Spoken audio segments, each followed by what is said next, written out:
Kuttampur higher secondary school 40ാം വാർഷികാഘോഷ പരിപാടികൾക്ക് ഫെബ്രുവരി 29-ന് തുടക്കമാകും. പരിപാടികളുടെ ഉദ്ഘാടനം സ്കൂൾ ഓപ്പൺ ഓഡിറ്റോറിയത്തിൽ MK രാഘവൻ MP നിർവഹിക്കും. സാഹിത്യകാരൻ കൽപ്പറ്റ നാരായണൻ മുഖ്യപ്രഭാഷണം നടത്തും. ഒരു വർഷം നീളുന്ന പരിപാടികളാണ് സംഘടിപ്പിക്കുന്നതെന്ന് സ്കൂൾ അധികൃതർ അറിയിച്ചു.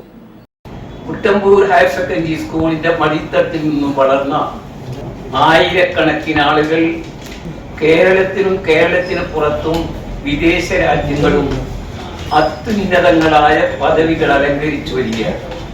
ഈ സ്ഥാപനത്തിന്റെ 40ാം വാർഷികമാണ് കൊണ്ടാടാൻ തീരുമാനിച്ചത്.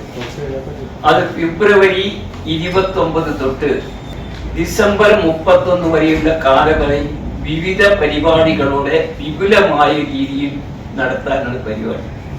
കുട്ടമ്പൂർ ഹയർ സെക്കൻഡറി സ്കൂളിന്റെ 40ാം വാർഷികാഘോഷത്തിൽ ഉദ്ഘാടന സമ്മേളനം, പൂർവ്വ വിദ്യാർത്ഥി പൂർവാധ്യാപക സംഗമം, മെഡിക്കൽ ക്യാമ്പ്, സയൻസ് എക്സിബിഷൻ, കാർഷിക ഭക്ഷ്യമേളകൾ, സ്പോർട്സ് മീറ്റ്, സാംസ്കാരിക സമ്മേളനം, കലാപഠന ക്യാമ്പ് തുടങ്ങിയവയാണ് പ്രധാന പരിപാടികൾ.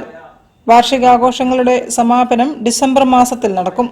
വാർഷികാഘോഷത്തിന്റെ ഉദ്ഘാടനം ഫെബ്രുവരി 29-ന് കോഴിക്കോട് MP MK രാഘവൻ നിർവഹിക്കും.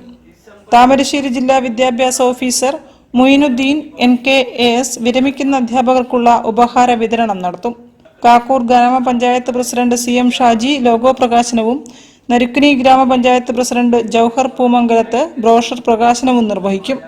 വാർത്താസമ്മേളനത്തിൽ സ്വാഗത സംഘം chairman Krishnadas OP, principal N Naushad, management committee president C Madhavan master, manager Poomangalath Abdurahiman, programme committee chairman Purushu Kuttampoor തുടങ്ങിയവർ സംബന്ധിച്ചു. News bureau, Kozhikode. ശ്രീ മഹാദേവ കലാകായിക സാംസ്കാരിക സമിതി